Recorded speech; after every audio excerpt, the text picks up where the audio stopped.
Hello everyone, hello YouTube, this is Felipe, o gato de salto, and today I'm here in the beautiful Boracay. I'm still here and I think I will be here for a while to tell you about how you can make the most out of your online samba classes. So stay tuned, these are a few of my tips.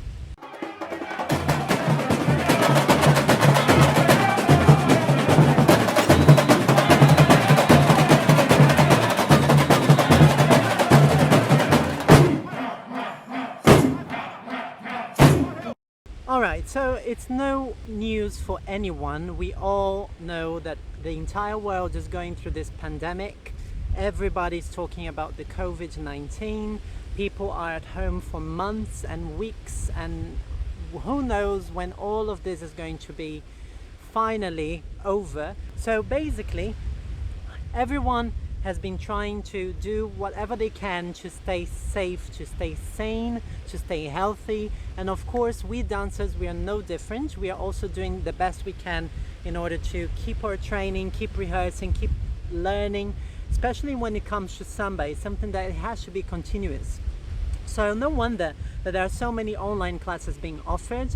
But I mean, can you really learn something from an online class?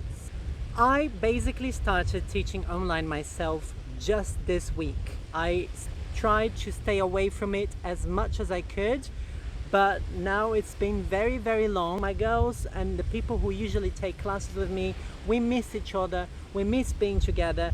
So I was like, well, let's just try it. And as a teacher, I think it's very challenging to have a good samba class online. Why? When we teach, it's not about us, it's not about the teacher, it's about you, it's about whoever is taking those classes, whoever is participating, you know, whoever is trying to learn.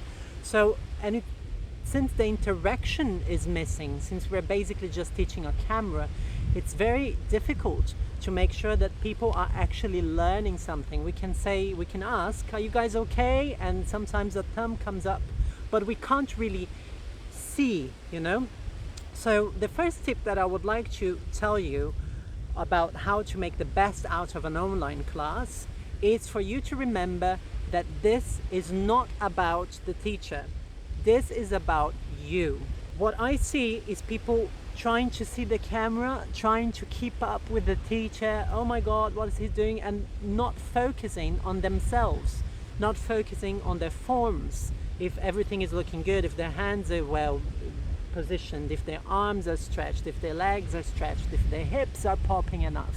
So I see people worried about keeping up with the online class and teacher, but I don't really see people actually actively trying to learn.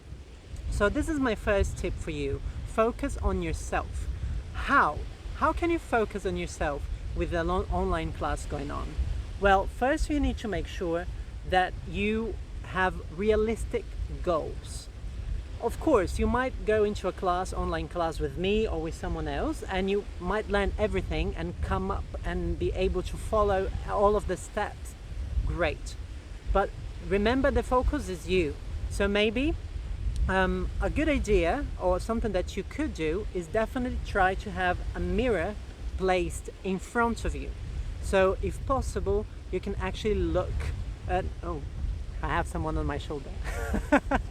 So if possible, you can actually look at yourself in the mirror up, you know, sometimes, at least a few times, to make sure that you're actually looking good, that what you're doing doesn't only make sense for the teacher, so you're not only following him or her, but you actually look good for yourself. So remember, you are the focus of the class, okay? And the mirror is going to help you with that, most probably. Now, another thing, as I just said, is to stay realistic. What does that mean?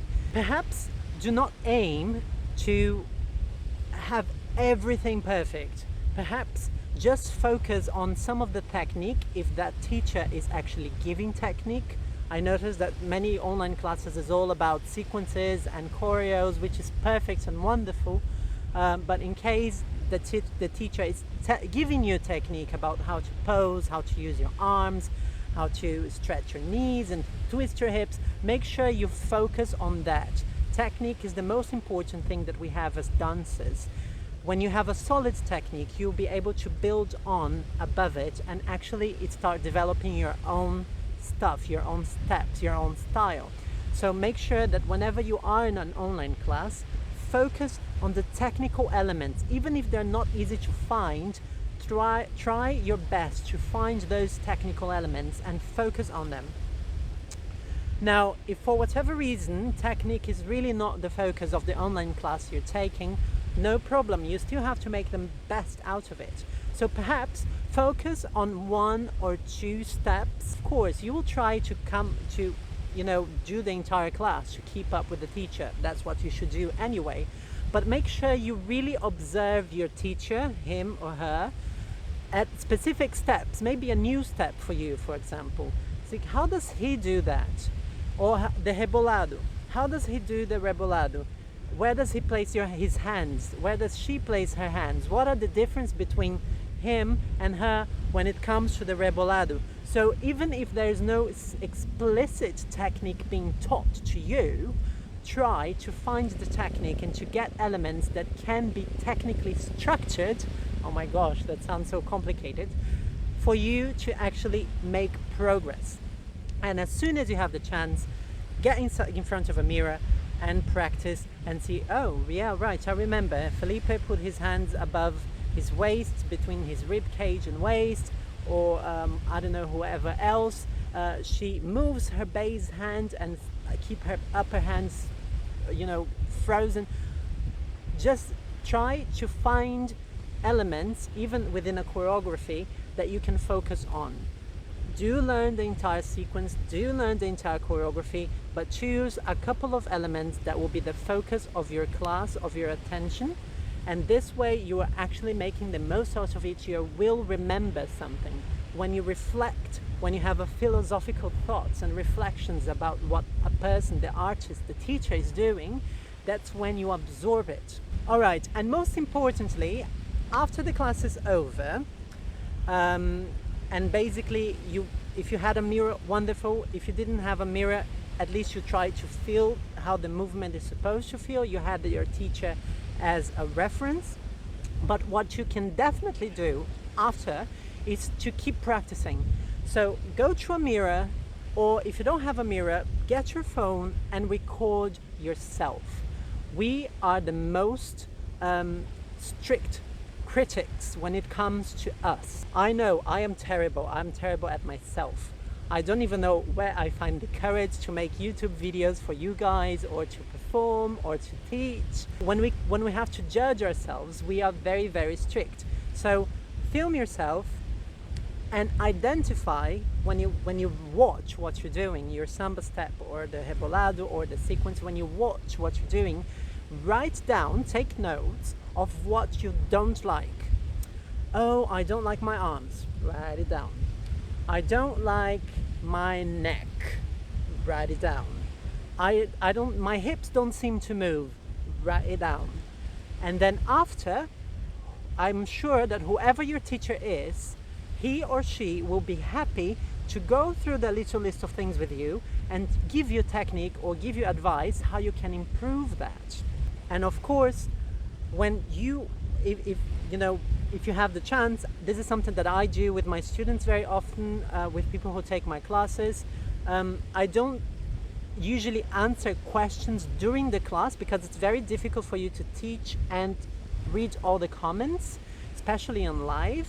There are many people teaching on live Instagram, live Facebook. I don't know how they do it, but anyway. So I like to leave questions for after the class, but many people forget what they are going to ask, so write it down. But anyway, once you have the video of yourself doing the choreography that you learned in class, or practicing the steps and the technique that you learned in your online class, make sure you write the list of things that you don't like, and maybe you can even send that video to your teacher. I accept videos from my students. I always find positive things. I think it's very important that we keep each other motivated. But then you can say, what do you think about my arms? And then you can go through your list. What do you think about my neck? what do you think about my hips? And you can try to elicit and take that information out of your teacher. And so you actually have something to work with when you get back to your rehearsal room, when you have the chance to take another online class. So I think that online classes, Zoom classes, Instagram classes, they're all being amazing, and I'm very, very proud of the Samba community and the dance community in general, how people are staying together, being safe, and still exercising and practicing and living their passions. Now, of course, you always feel good during and after the class, but I really believe that we can not only feel good with online classes, but that we can actually improve. Okay, so yeah, I hope you guys could understand some of the points that I was trying to tell you guys. If you do have questions, send me questions and comments all the time.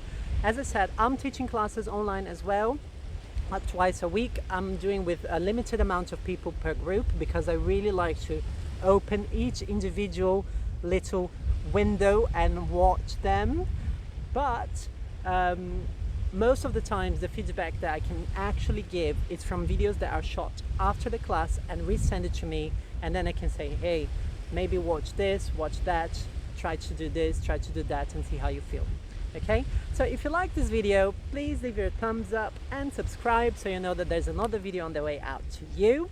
And please recommend my channel, people. We are so many people around the world, and it really helps me. It gives me a lot of, oh, hi Dexter. Look, this is the dog of my neighbor. If you enjoy this, make sure you spread the word of this beautiful, amazing Samba world. I hope to see you soon. Stay safe, stay healthy, and keep practicing and making the best and the most out of your online classes. Take care. Bye.